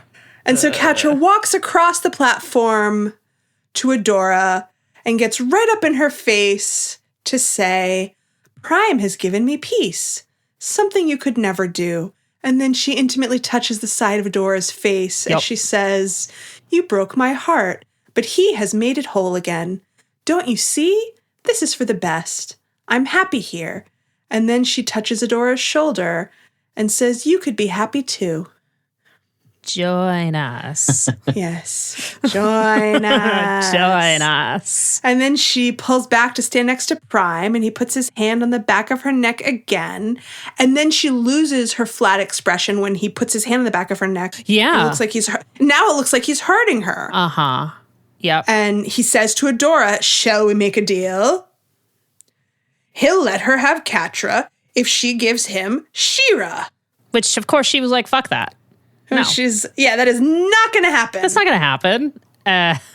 And this is when we actually see him break and get angry. Yes. He snaps his fingers and everyone's earpieces freak out all at the same time and they all have to yank them out. And then we have a quick cut. You know, we see each person in their separate places as their earpieces are like, "Rah!" And they all have to, throw them out and scramble for cover. And then we go back to Prime being a big boy and giving his big boy speech. He's a big boy. He gives his big boy grumpy speech. Yes. You miscalculated. I see all. I know all. You thought yourself worthy to challenge me, but you are nothing but a false hero, the last of the first ones to fall at my hands. You have led your friends to destruction. And then at the end of that little speech, he squeezes Catra even tighter, and she gasps, and then her eyes turn back to normal just for a second, but Adora sees it. Yeah. Gasp! It's that flicker of hope. Right? Yes, the flicker of hope. And so then my next line is Prime casually taunting. "Go on, fulfill your purpose. Bring out She-Ra and strike me down." That's like as close as you can get to an Emperor Palpatine reference, right? Like strike. Yeah. A lot of the optic. Who is that? From Star Wars. Evil Emperor from Star Wars. Like he literally. Yeah. It is a throne room scene, Darth Vader versus Luke Skywalker. He doesn't care who wins, but he invites Luke to strike him down. And this whole scene is thinking about, I mean, Palpatine's throne it's not that different from this, actually. So among his many references is definitely Palpatine, I think. Yeah, definitely. It's a Star Wars, like I said in the beginning. Star Wars. Yeah, that's definitely a reference, I'm sure. Yeah, it's a Star Wars. I'm just not going to find him. So, yeah. But yeah, you're right. So he's taunting Adora. He's like, make a move. But of course, she's not going to make a move when he's got his hand around Catra's neck. And I don't think he really expects her to in that moment. They kind of stare at each other for a second, and then he releases Catra, kind of pats her on the head, and he says, "Oh, but you two must have a lot of catching up to do. I will leave you to it. Let me know when you're ready to make a deal." And then the clones peace out, and they leave Catra and Adora alone in this giant, creepy room. And then our last shot in this scene is a close-up of Catra's claws coming out. So are they coming out? They're like extending, right? Yeah, like, they're out. They're retracted. Okay. It's like, because it makes like the Wolverine noise, right? But like Wolverine's claws aren't like attached to his hands. Those are other mutants that have that. Anyway, I'm being a little nitpicky here, but I couldn't figure out if they were retractable. Only that they definitely use the Wolverine schnick. That sounds, it's like in a movie where anytime a sword comes out, it sounds like it's being sharpened. It's like, that's not how it works. Yeah, exactly. Yeah. Sing. Yeah. I mean, they have to exaggerate those sounds. But it's like especially in animation. But there's like a stock claws coming out sound now that we're all used to because of like 35 years of complete inundation with X-Men media. So yes. It'd be very disadvantageous to a cat if its claws made noise when they come out. Oh my God. Yeah, that would not be great. No. For the stealth predator. The tundra. Yeah, exactly. Yeah. So now we go back to Glimmer. Yeah, and she's in the trophy room. Yeah, AKA I like to call that room the Genocide Museum room. It is. It's the British Museum room. Right. So she's pretty freaked out at first. She's hiding from a bunch of clones, but she gets some of her mojo back when she Ooh. sees a wall of staff-type weapons. That's a type of weapon that she's familiar with. She does understand staffcraft. Indeed. Staffcraft. Fuck yeah. Thank you. Thank you. So she grabs one of those and exclaims with relish to the clones, "Hey, remember me?" And every time I watch that scene, I always think the line is, "Hey, boys," but it's just, "Hey." It is very Hey Boys, though. Yeah. I like how like in her, not just in her power, but in her fight, she starts to be. She's like, "Oh, I got my weapon. It's on. I'm gonna fuck you up." Because Yeah. Glimmer just really loves to get in there. Just Right, because we have to remember She likes to that, like, scrap. she has not had a lot of recovery time since being rescued. no. Like, she just got rescued, they stopped for gas, Then turned and now back. she's back at the scene of her trauma. yeah. And They now got she's lo- right back at the scene of her trauma. Yeah. So she hasn't had a lot of recovery time to remember, like, who she is, what her strengths are. So she's like, "Oh yeah, staff. I'm good at this." She's like, I know how to kick ass. I'm gonna do Yeah. that. Yeah. So she kicks ass, and we have another great visual transition where we have this diagonal close-up of Glimmer's staff sort of zooping across the field of the screen, and it transitions to the same diagonal motion of Catra punching Adora diagonally Yeah. across the screen. So Yeah. now we go back to the Cachador scene. And this is so brutal because Adora's doing a lot of like evasion maneuvers here, and Catra is coming in with like hard moves. She's coming in punching, she's coming in kicking. Adora's doing a lot of dodging and grabbing. In this particular like kind of scrap they're having right now, Adora tries to restrain her. Right. Adora's just trying to defend herself, and also probably trying to make sure Catra doesn't get hurt, because it's not really Catra. Because it's not really Catra. And you know, she restrains Catra by putting Catra in kind of like a joint lock in her arm and says, "Listen to me, I know you're still there. I'm not leaving without you." And oh God, this part is disgusting. Like, Catra breaks the hold by like dislocating her arm. Oh yeah. And there's just like this horrible sound. In this horrible bone popping way. Yeah, it's like she's disconnected from her own physical body. It's like she can't even feel it. Yeah. And throughout the rest of the scene, there's this really unsettling, disjointed, manic laughter. Uh-huh. Part of it is that it's this disjointed sense that she's disconnected from her emotions, and part of it feels, it's like the way you would laugh if you've just been pushed past the point of all endurance. Yep. Yeah. You Yeah, know? she does And have you're it's the laugh of a mad person, right? It's Yeah, yeah. Okay, let's fucking go, I guess. Yeah, it's like you can't even tell the difference anymore between your feelings. It's like Right. it's all just a total, it's like you haven't slept, Yep. you're beyond, like, there's so much trauma, you can't even feel what you're feeling. Right. Yeah. You're like on the edge of totally losing it.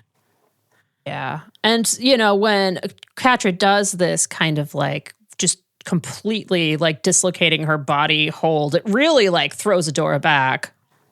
Yeah, those bone popping sounds are horrifying. And yeah, Adora also is horrified by the bone popping sounds. And it you know, and Adora loses her footing, and then Catra pulls her into an embrace.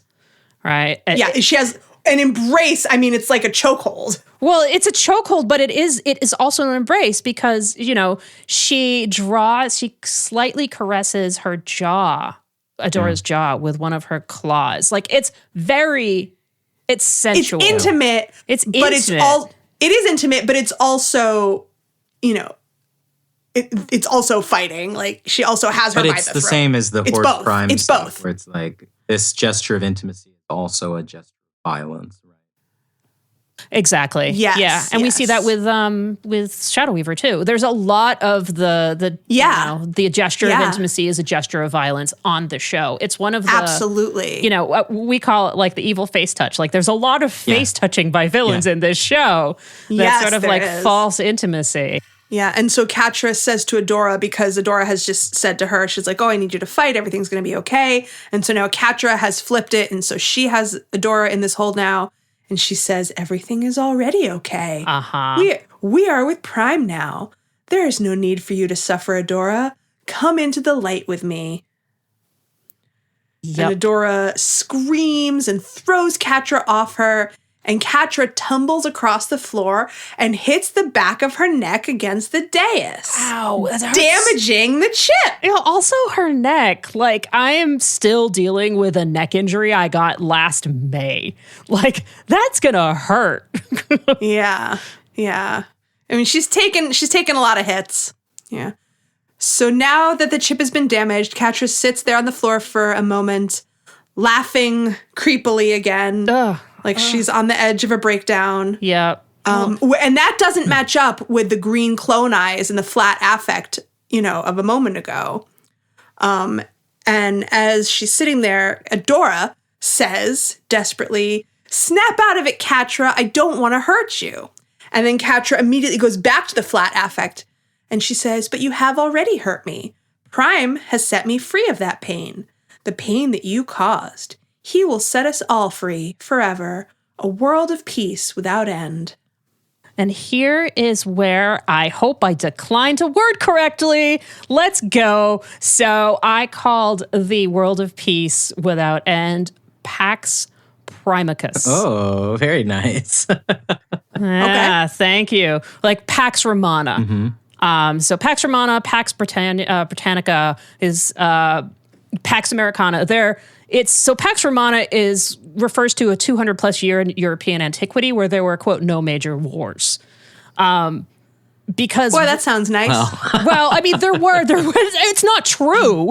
Like there were notable rebellions, like all over the place. But in terms of like the idea of a major war, there were skirmishes and rebellions, but not wars. Right.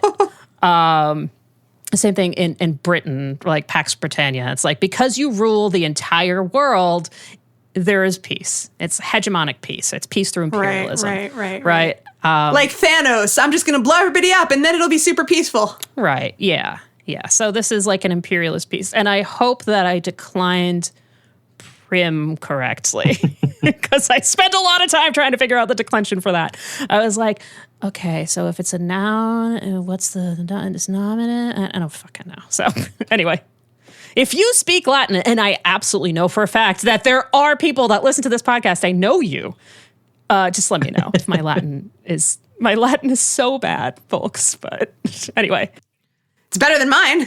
So we have this like Pax Primacus, the world of peace without end, that because, Horde Prime rules over everything. Hallelujah. And I did want to just really quickly say that, Catra's laughing and being disconnected reminds me of a mixed episode of a bipolar swing. It's like there's this idea that absolutely. like you're essentially a mixed episode is an episode in a bipolar cycle when you are having mania and depression at the same time. Oh.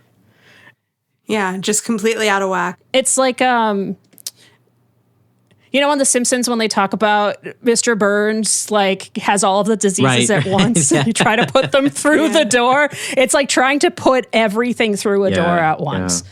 Like, and so you end up with this, like, maniacal, right? Like, we have that. Like, this laughing and this complete detachment. And you swing really quickly, this and this and this. And so, yeah. Yeah, that is exactly what it's like. It's scary. Yeah. Yeah. So now they have to fight again, even though, like, Adora's expression is so clear that she does not want to be doing this, but she has to. But she knows she has to fight back. Yeah. Yeah. So they're fighting, and the fight choreography in this section ends with Catra right at the edge of the platform, and Adora calls out a warning to stop her. But Clontra, once again, is just laughing that creepy, ironic, unhinged laughter because she is probably at the point of just fuck it all. Yeah. And she deliberately tries to step backward off the platform, probably to her death, but Adora manages to grab her in time. And while she is hugging Catra to her, Catra digs her claws into Adora's back, but it's not really Catra. And this time it's not even really Clontra. It's Prime doing his being John Malkovich thing because he has taken over Catra's body. And you can always tell when it's Prime taking over a clone, or in this case, Catra, because his white irises appear in the flat green eyes, and they layer his voice over her voice, just in case there was any confusion. Right. So he speaks through her, and he says, "Oh, Adora, how long will you drag this out? You will destroy the ones you love in the process." And then Prime/Clontra knees Adora in the stomach and holds her over the edge. Yeah. It's a dirty shot. Yes, and it's very dramatic. And then we leave them in that horrifying moment and flip back again. Yeah, we have them dangling over the precipice together again, like they've done so many times before. Very Buffy and Faith, actually, on the roof, right? Oh my God, they're so Buffy and Faith. Yeah. Very. This is episode 5x5. Exactly. This is episode 5x5. Yeah. Yeah. It doesn't get much more Buffy and Faith than that. True. Yeah. So now we go back to the server room with Bo and Trapta and Rung Hordak. And Bo is holding off the sort of slowly attacking clones while Entrapta tries to hack the mothership server. And this kind of reminds me of the conservation of ninjutsu law that we learned about, Meth, from your friend, Professor Stephanie Burt, who was one of our first guests, if not our... Almost. Oh, from Steph. Yeah. Oh. Yeah. What is the rule? So basically, if your hero is trying to fight off one ninja, then the hero and the ninja have to be equally matched, so it's difficult. But if our hero is fighting off 100 ninjas, each one of them is like super easy to pick off. Yeah. Perfect. Amazing. Because otherwise it would be impossible. Like, the hero could never make it if each one of those ninjas was equally matched to the hero. Right. They would die immediately, and that would The be law it. of conservation of ninjas. I love that. Ninjutsu. I see. Okay. Ninjutsu. Yeah. Amazing. Yeah. It's very specific. Yeah, it's really good. Yeah. I'm glad you brought that one up again. That was a really good one. It's totally what's happening here. Callback. Hey. Thanks, Stephanie. That was Thanks, fun. Steph. That was a fun episode. That was a fun episode. So Entrapta is feverishly trying to get this shit done, but basically it's infinitely more complex than anything she's ever encountered, which means it's going to take a lot longer than she thought to get this job done. But ain't nobody got time for that. They got to get out of here. They have to get the fuck right out. away. Yeah, even with Rung Hordak, they are super outnumbered. And oh noes, a clone has Bo pinned down with a pointy spear right in his face. What will happen? Oh, yeah. And then we get some, your stabby friend Glimmer coming in and just beating the hell out of people with a fantastic quip. It's a Buffy level quip. Yes. She comes in and, after she does her, whacking, she is standing over them, tapping her staff on her hand saying, "I always hated that guy in particular." And also, all the other guys I hit on the way in. And I can just hear Buffy saying that. Yeah. Yes, it is a fantastic line worthy of Buffy or Glimmer. Yeah. So. Yeah, and they're so happy to see each other, and they hug. Yep, and Glimmer saves the day by choosing violence. Yes, but they only have a second to be happy because the clones are starting to wake up because she only knocked them out a little. Yeah, she didn't kill them. Yeah, it's like, knock them out some more, girl. Yeah. She didn't in any way use this pointy object the way it actually. She's only using they don't kill. The side They don't of kill. the lance. Yeah. Yeah. But you could have knocked him out a little harder. Yeah. But so, again, it's a situation where the stakes have to be high enough that it's like they gotta get out of here. They gotta bounce. Yeah. But Entrapta says she needs more time. There is no more time. And again, Glimmer comes in with a creative solution. She says, we might not be able to hack him, but we can still make him hurt. Yep. So she jams that borrowed staff into the control panel, and the whole thing basically just goes kablooey. Yeah. Yes. She chose violence. Glimmer chooses violence. That's how and it wins. Violence to computers, violence to clones. It's all good. Yeah. Sometimes you just need to smack things. That's how computers work, right? If you smash the keyboard, the computer explodes. Yeah. Okay. Yeah. I mean, that should get the job done. Yeah. So then we can hop back over to our horrifying standoff on the edge of the platform. Adora's foot is right over the edge. It is so tenuous. and Prime is still talking through Clontra, holding Adora over the edge with one hand and casually inspecting their nails with the other. I'm using they, them for Clontra and Prime sharing one body right now. Yeah, that's fair. Yeah. That checks out. Yeah, and so Prime, talking through Catra, says about Catra, she was afraid in the end, and she suffered. Perhaps I will make her my new vessel, though she would not last me long. And again, he's like looking at his nails while he's saying this. Like he's thinking, oh, maybe I'll get a manicure. He's got this like the classic like looking at the nails from the front, turning the hand around, looking at the nails from the back, and it's just it's very Queenie. Which means you're gay, Queenie. if I remember elementary school correctly. Yeah. Yeah, exactly. Exactly. It means you're gay. It's very Queenie. Yeah, yeah. But in that same way that I can imagine a mafia don doing this. You know, like don't like super powerful men like to keep their nails in good shape. I don't know. I don't know about super powerful men. But he's also, in a horrible way, like assessing the merchandise, right? Because he's thinking about what it would be like to live in this body. Like it is this like awful possessive gesture as well. Yeah. Yeah. Exactly. He's checking out the goods of this body. He's like, she wouldn't last me long. What do you think? And then there's a pause. And then for this last word, Prime's voice disappears. Like he vacates Catra's body. And the last word is just Catra. She says, Adora?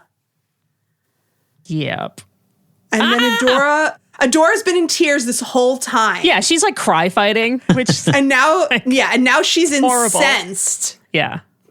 Just enough to get some adrenaline back in her body. And she pushes Catra all the way back across the platform with a scream of just rage and grief. Ugh. And she smashes her back against the view screens at the far side of the platform behind Prime's throne. So the chip is damaged again and sparks shoot out of it.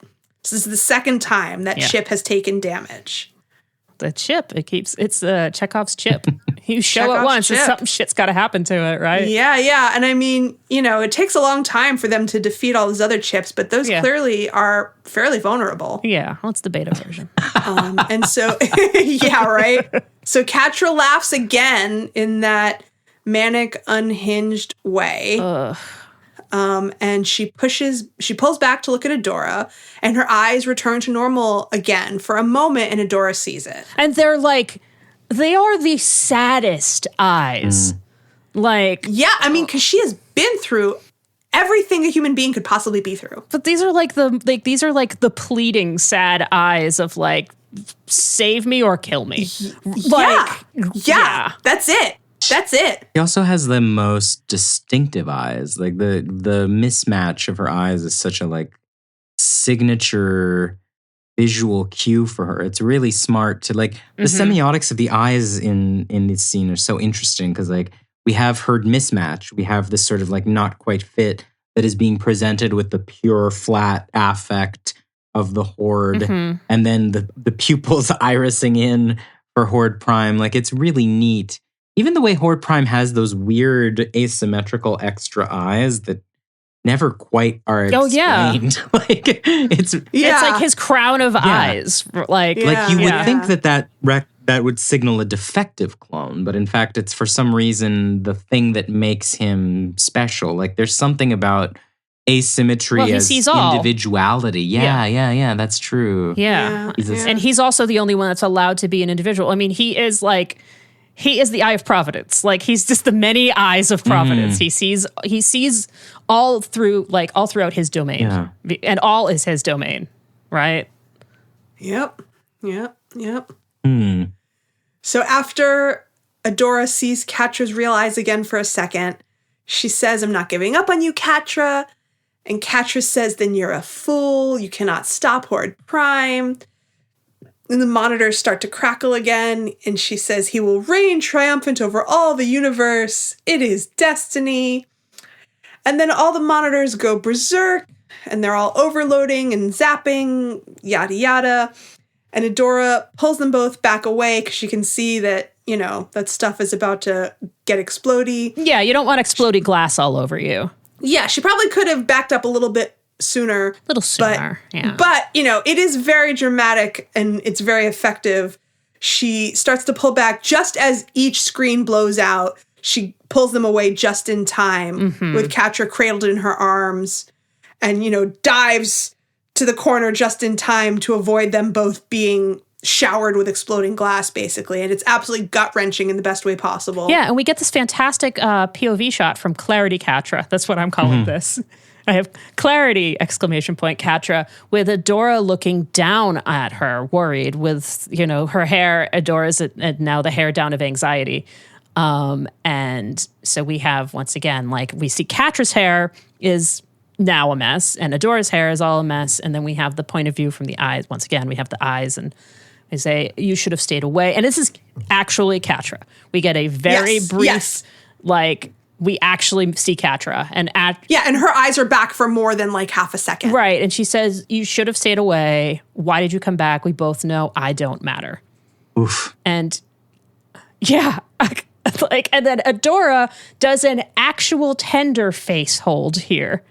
One of the first times we actually see that in the show, because it's always weaponized. But this is an actual cradling of a face and says, you matter to me. And they're both crying.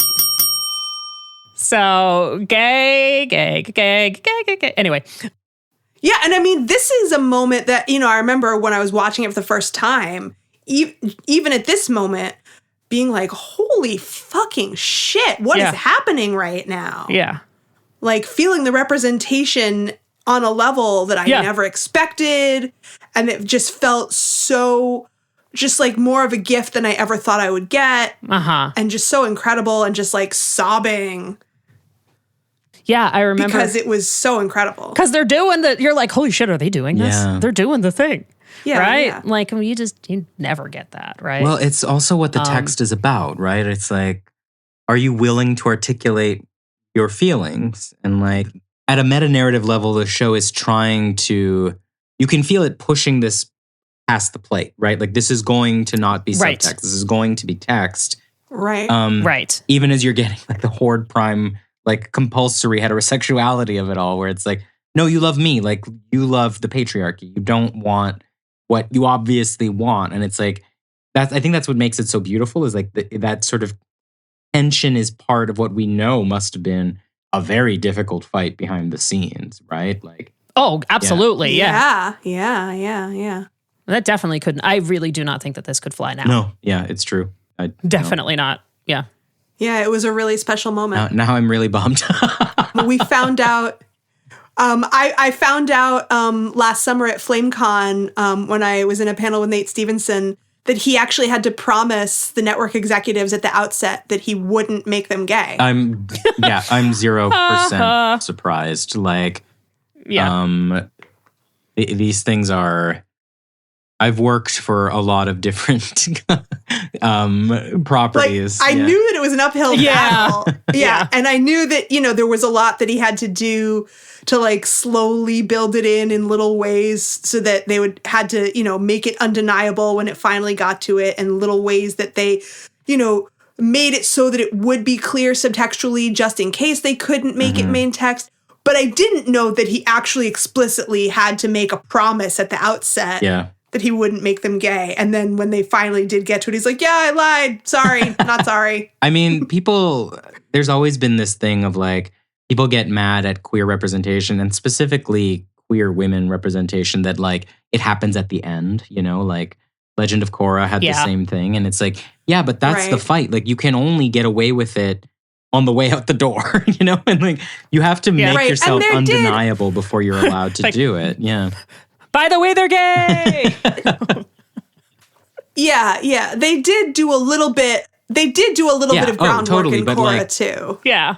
But obviously it was just a much smaller amount. Yeah. I can think of texts that were not allowed to say the thing. Of course, most. Right. Yeah, most. That's why this is the groundbreaking thing. Exactly. And it's Yeah, beautiful. yeah. I think it's a really lovely. There is something sort of sublime about this sequence because it is like, whoa, they're gonna say it. Like as we're hoping the character says it. It's like we're hoping the show will say it too. It is sublime. That is a great word for it. It is fucking sublime. It is sublime. I like that. Yeah. Yeah. Thanks for joining us for our first part of Save the Cat. If you would like to get the super special uncut 4-hour version of Save the Cat, you can join us at our Patreon. You can find the link to that as well as links to all of our socials at heyadora.gay. You're never going to forget our one and only Hey Adora Gay.